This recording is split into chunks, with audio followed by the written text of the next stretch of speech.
Hello dear student, welcome to this class. तो आज के इस क्लास में हम लोग पढ़ने वाले हैं सच्चा हीरा। तो सच्चा हीरा यानी क्या होता है, सबसे पहले उसके बारे में भी हम लोगों को जानकारी होना ज़रूरी है, क्योंकि जब भी हम किसी नए शब्द को पढ़ते हैं तो उसके बारे में हमें उसका मीनिंग पता होना चाहिए या फिर और भी कुछ बातें पता होनी चाहिए। तो इसीलिए आज के इस पार्ट में हम लोग सच्चा हीरा पढ़ने वाले हैं कि मतलब उस सच्चा हीरा उसको किस तरह से चुना गया है और सच्चा हीरा किसे कहते हैं। देखो, सब किसी में बहुत अच्छी क्वालिटीज़ होती है, यानी कि अच्छे गुण होते हैं। कोई व्यक्ति बहुत अच्छा होता है तो कोई व्यक्ति अंदर से बहुत बुरा होता है। उसके बाहर के रूप से न देखते हुए हम लोगों को क्या करना है, उसके अंदर के जो भी कुछ गुण हैं, अच्छी चीज़ें हैं, उसको हम लोगों को सच्चा हीरा मानना है। मतलब कि उसमें बहुत सारी नई चीज़ें होंगी और बहुत सारे अच्छे गुण भी होंगे और उसी गुण को वो अपने बाहर की दुनिया में जब इस्तेमाल करेगा तो वही उसका सच्चा हीरा बन जाएगा। अगर कोई किसी का रूप या फिर रंग अच्छा होता है तो उसके ये गुण बाहर के गुण है, ना कि वह अंदर से बहुत अच्छा है। ये हम लोगों को उसके स्वभाव से ही पता चलेगा कि वह व्यक्ति किस तरह का है और वह किस तरह का हो सकता है। तो चलिए फिर आज के इस क्लास में हम लोग पढ़ने वाले हैं सच्चा हीरा। तो चलो फिर स्टार्ट करते हैं। सच्चा हीरा ये आपके पेज नंबर 57 पे दिया गया है। तो सबसे पहले इसे 1 बाय 1 लाइन से पढ़कर देखेंगे। सूर्य अस्त हो रहा था, सब पशु पक्षी अपने अपने ठिकानों की ओर चले जा रहे थे। देखो, सूर्य अस्त हो रहा था मतलब कि जब शाम का समय हो जाता है तो सभी जो सूर्य है वह अस्त होता है और रात को चंदा निकलता है ना। सभी को पता है कि शाम के समय में जब 5 वगैरह बज जाते हैं तो किस तरह का वातावरण होता है, ये सभी को पता है। और उसी टाइम पे जो भी पशु पक्षी है या फिर जानवर भी अपने इसमें चल जाते हैं।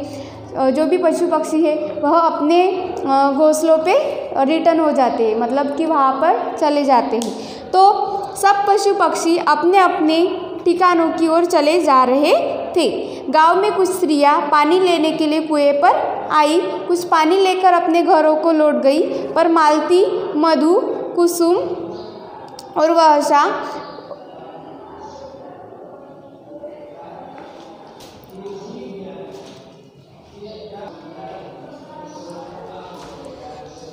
कुछ पानी लेकर, देखो, सब पशु पक्षी अपने अपने ठिकानों की ओर चले जा रहे थे। गांव में कुछ स्त्रियां पानी लेने के लिए कुएं पर आई। देखो, आप सभी को पता है कि गांव में बहुत सारे लोग होते हैं, तो उनके लिए जो भी पानी है वो कुएं से ही लिया जाता है। तो उसी तरह गांव में जो कुछ स्त्रियां थी वो पानी लेने के लिए कुएं पर आई। वो कुछ पानी लेकर अपने घरों को लौट गई, पर मालती, मधु, कुसुम और वर्षा वही कुएं की पक्की जगह पर बैठकर इधर उधर की बातें करने लगी। देखो, कुछ जो स्त्रियां थी वह लौटकर अपने घर पे चली गई पानी लेकर, और कुछ जो स्त्रियां थी उसमें थी मालती, मधु, कुसुम और उषा।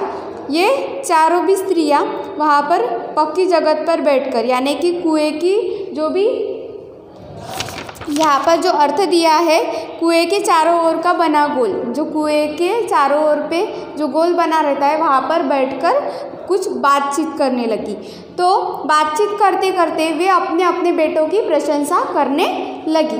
तो बातचीत के समय वह अपने बेटों की प्रशंसा यानी कि तारीफ, पेंसिल से आप नोट कर सकते हो या फिर उसको अंडरलाइन करके रखो, प्रशंसा यानी कि तारीफ। सबसे पहले मालती बोली।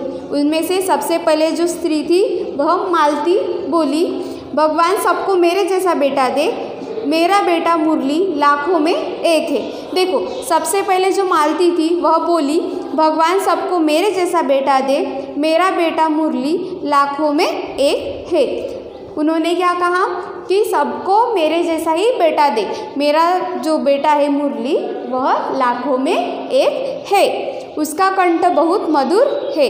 देखो अभी ये उसकी प्रशंसा कर रही है उसकी माँ, मतलब कि उसका कंठ यानी कि गला जो भी आवाज़ है उसका बहुत अच्छा है, इसीलिए वह उसकी तारीफ कर रही है। जब वह गाता है तो कोयल और मैना भी चुप हो जाती है। उसकी माँ ने कहा कि जब वह गाता है तो कोयल और मैना, कोयल तो सभी को पता है कि उसका आवाज़ जो है वह बहुत ही मधुर होता है, उसी तरह मैना भी चुप हो जाती है। लोग बड़े चाव से उसका गाना सुनते हैं, और लोग बड़े ही चाव से यानी कि यहाँ पर दिया है शौक से, तो चाव शौक से उसका गाना सुनते हैं। मालती की बात सुनकर मधु को लगा कि वह भी अपने बेटे की प्रशंसा करे।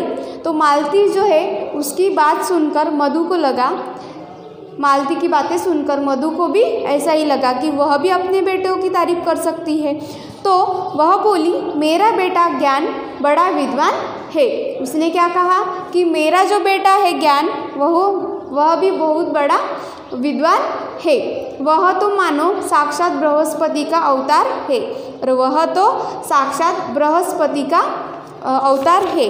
बृहस्पति यानी कि होता है देवताओं के गुरु, मतलब कि उनमें से जो गुरु होता है तो वह साक्षात एक गुरु ही है। उसने कहा, किसने? जो मधु थी वह तो मानो साक्षात बृहस्पति का अवतार है। वह जो कुछ भी पढ़ता है तुरंत याद कर लेता है। उसने भी अपने बेटे की तारीफ की कि वह एक गुरु जैसा ही है, जो भी पढ़ता है वह एकदम से याद कर लेता है। उसे हजारों श्लोक याद है, और उसे जो श्लोक होते हैं जैसे कि हम लोग कुछ भजन में गाते हैं या फिर बहुत से जो ट्रेडिशनल श्लोक है ना, तो वही बहुत याद कर लेता है। यह सब सुनकर कुसुम भला कैसे चुप रहती? तो देखो यह सब सुनकर मतलब कि यह सभी जो बातें सुनकर कुसुम भी उसके बाद बोलने लगी। जब मालती और मधु का बोलना हो गया, उसने भी अपने बेटे की तारीफ करते हुए कहा, मेरे बेटे सुशील की बराबरी कोई नहीं कर सकता। उसने भी क्या कहा कि मेरा जो बेटा है सुशील उसकी बराबरी कोई नहीं कर सकता। उसने भी दोनों की बात टाल दी और अपने बेटे की प्रशंसा करने लगी। वह बहुत शक्तिशाली और बहादुर है। देखो जो कुसुम है वह भी अपने बेटे की तारीफ करने लगी। उसने बोला कि वह मेरा जो बेटा है वह बहुत ही शक्तिशाली और बहादुर है ना। जैसे कि बहादुर यानी कि बहुत ही अच्छा व्यक्ति है और शक्तिशाली भी है, उसमें बहुत सी ताकत भी है। वह बड़े बड़े पहलवानों को पछाड़ देता है। देखो वह जो बहुत से पहलवानों को यानी कि वह शक्तिशाली होने की वजह से उसकी पहलवानों से टक्कर भी होती है, तो उसमें भी वह जीत जाता होगा। आधुनिक भीम है वह, और उसने कहा कि आधुनिक यानी कि अभी का भीम है, भीम जैसा ही है। इन तीनों की बातें सुनकर भी उषा चुप बैठी रही, और इन तीनों की जैसे कि मधु, मालती और कुसुम, इन तीनों की बातें सुनकर भी वह उषा चुप बैठी रही। उसने जो उषा ने तीनों की बातें सुन ली। उसने अपने बेटे के बारे में कुछ न कहा, और उसने अपने बेटे के बारे में कुछ भी तारीफ नहीं की। मालती ने उसे टोकते हुए कहा, क्यों बहन तुम चुप क्यों हो? उसने क्या कहा कि बहन तुम क्यों चुप हो? तुम्हारा भी तो एक बेटा है ना। उसने भी कहा कि तुम्हारा भी तो एक बेटा है, तुम भी अपने बेटे के बारे में हमें बताओ और उसकी क्या विशेषता है ये भी बताओ। उसने बोला, पर वह चुप बैठी। उषा ने सहज भाव से उत्तर दिया, मेरे बेटे में कोई विशेष गुण नहीं है। उषा ने क्या कहा उनके बातों पर कि मेरे बेटे में ऐसे कोई विशेष गुण नहीं है, न वह गंधर्व सा गायक है, न भीम सा बलवान, और ना ही बृहस्पति सा बुद्धिमान। देखो उसमें कोई भी गुण नहीं है, जैसे कि वो एक गंधर्व सा गायक भी नहीं है, और दूसरे जैसे भीम जैसा भी कोई बलवान और शक्तिशाली नहीं है, और ना कि बृहस्पति सा बुद्धिमान, मतलब कि बहुत से बातें वह याद भी नहीं कर सकता है। वह तो बहुत सी सीधा साधा है। और उसने क्या कहा, वह तो एक सरल इंसान है, बहुत ही सीधा साधा। तो पास ही एक वृद्धा बेटी इन चारों की बातें सुन रही थी, और पास ही उसके पास भी एक वृद्धा बैठी थी। जैसे कि यहाँ पर आपको चित्र में दिखाई दे रहा है कि एक वृद्धा है जो हाथ में लाठी लेकर खड़ी है। इसके बाद जब चारों स्त्रियाँ घड़े सिर पर रखकर घर लौटने लगी तो वह भी उनके पीछे पीछे चलने लगी। देखो, इसके बाद जब चारों स्त्रियाँ घड़े सिर पर रखकर घर लौटने लगी तो वह भी उनके पीछे पीछे चलने लगी, और वह भी उनके पीछे पीछे जाने लगी। तभी किसी का मधुर स्वर सुनाई पड़ा। तो देखो, तभी किसी का बहुत अच्छा स्वर सुनाई पड़ा। उसका आवाज़ बहुत ही सुरीला था। सुनकर मालती बोली, सुनो मेरा हीरा गा रहा है। सुनकर जो मालती थी वह बोली कि सुनो मेरा हीरा गा रहा है। तुम लोगों ने सुना, कितना मधुर है इसका कंठ। देखो, उसने क्या कहा कि कितना मधुर है इसका आवाज़। मुरली गीत गाता हुआ उनके पास से गुजर गया, और मुरली जो था वह उनके पास से गीत गाता हुआ गुजर गया, मतलब कि उसके बाजू में से गया गाता हुआ। उसने अपनी माँ की ओर आँख उठाकर भी नहीं देखा, और वह गाने की धुन में था, इसीलिए उसने अपने माँ की ओर आँख उठाकर भी नहीं देखा। तभी मधु का बेटा ज्ञान गीता के श्लोक का पाठ करता हुआ निकला, और जो उसके बाद में जो मधु का बेटा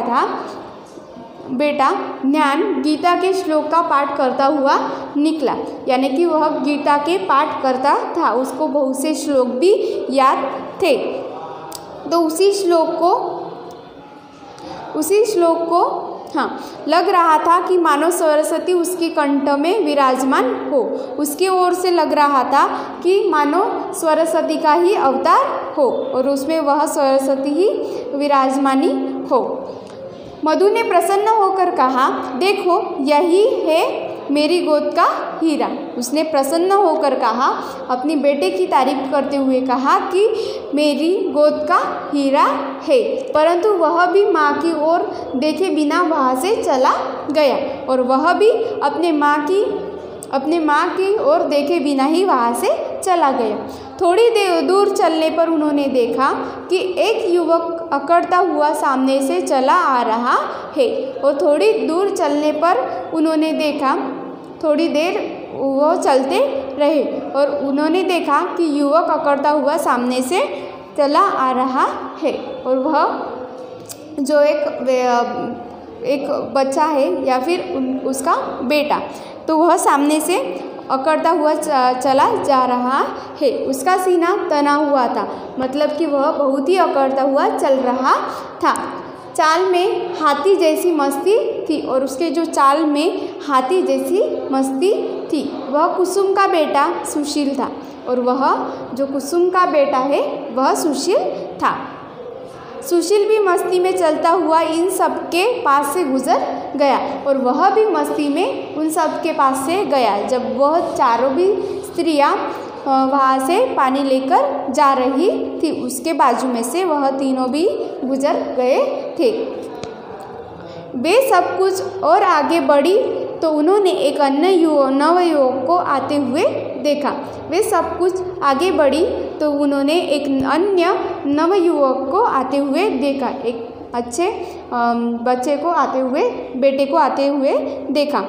उसने दूर से इन स्त्रियों को सिर पर घड़ा उठाए देखा, और उसने दूर से इन स्त्रियों को सिर पर घड़ा उठाए हुए देखा, यानी कि उनके सिर पर पानी के घड़े थे। वह दौड़कर इन सब के पास आया। उसने उषा के सिर से घड़ा उतारते हुए कहा, देखो उसने क्या किया, उषा के सिर से घड़ा उतारते हुए कहा, माँ तुम ये सब काम क्यों करती हो, माँ तुम ये सब काम क्यों करती हो। ये मेरे काम है, ये मेरे काम है, ऐसा किसने कहा? उसके युवक ने, यानी कि उसके बेटे ने कहा कि माँ तुम ये सब काम क्यों करती हो, ये मेरे काम है। देखो उसने कितने अच्छे से उसकी माँ को देखकर वह जल्दी से मदद करने चला गया। तुम चलो घड़ा मैं ले आऊँगा। वह उषा का बेटा सलील था और वह जो घड़ा उठाकर उसके बीच में से चला गया तो वह उसका बेटा सलील था। बाकी तीनों स्त्रियां आश्चर्य से उषा और सलील को देखती ही रह गई। देखो अभी जो उसका बेटा है उसने उसके माँ की मदद की और जो बाकी 3 लोग थे वह उनके माँ के ओर उन्होंने देखा भी नहीं और मदद तो दूर की बात है। बाकी तीनों स्त्रियां आश्चर्य से उषा और सलील को देखती ही रह गई और वह जो स्त्रियां उसके साथ थी उनको भी आश्चर्य हुआ और वो भी उसके तरफ देखती ही रह गई। मालती ने पीछे पीछे आ रही रुद्धा से पूछा, माँ जी आपने हम चारों के बेटों के बारे में सुना और उन्हें देख भी लिया। देखो मालती ने पीछे पीछे आ रही रुद्धा से पूछा तो उसने क्या बोला कि माँ जी आपने हम चारों के बेटों को देखा है और आप उनके बारे में सुना भी है, तो अब आप ही बताइए इनमें से सबसे अच्छा किसका बेटा है और आप बताइए कि इसमें से सबसे अच्छा बेटा कौन है। रुद्धा ने उत्तर दिया, मैंने यहाँ से कुछ युवकों को जाते तो देखा है। रुद्धा ने उत्तर दिया कि मैंने यहाँ से कुछ युवकों को जाते तो देखा है, पर बेटा तो मुझे एक ही दिखाई दिया, पर बेटा जो है वह तो मुझे एक ही दिखाई दिया जो कंधे पर घड़ा लिए आगे आगे जा रहा है। देखो उसने क्या कहा कि मैंने तो यहाँ से कुछ युवकों को जाते तो देखा है, पर उनमें से एक ही बेटा दिखाई दिया कि जो अपनी माँ की मदद कर रहा था। तो सच्चा हीरा यही है। उसने भी एक अच्छे व्यक्ति को चुना था, जो रुद्धा थी तो उसने एक अच्छे युवक को ही चुना था। जो बेटा माँ को बोझ उठाते देखकर भी उसका बोझ हल्का नहीं कर सकता, वह कैसे सच्चा हीरा हो सकता है। देखो उसने भी कितने अच्छे से उसकी तारीफ की कि जो व्यक्ति किसी की मदद नहीं कर सकता या फिर उसके माँ की भी बात नहीं सुन सकता, तो वह एक सच्चा हीरा या फिर एक सच्चा युवक कैसे बन सकता है। तो ये सभी जो बातें हैं यह रुद्धा ने उन स्त्रियों से की है। तो जैसे कि वह कैसे सच्चा हीरा हो सकता है। रुद्धा की बातें सुनकर तीनों का घमंड चूर-चूर हो गया। देखो उनमें जो अपने बेटों के प्रति घमंड था तो वह सभी चूर-चूर हो गया, यानी कि वह भी आश्चर्यचकित रह गए, वह अपने बेटे के बारे में सोचते रह गए।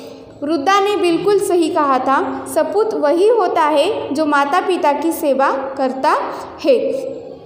देखो उसने भी क्या कहा कि जो पुत्र वही होता है जो अपने माता पिता की सेवा करता है और जो भी काम आए उसमें उनकी मदद करता है, उसे ही सच्चा हीरा कहा जाता है।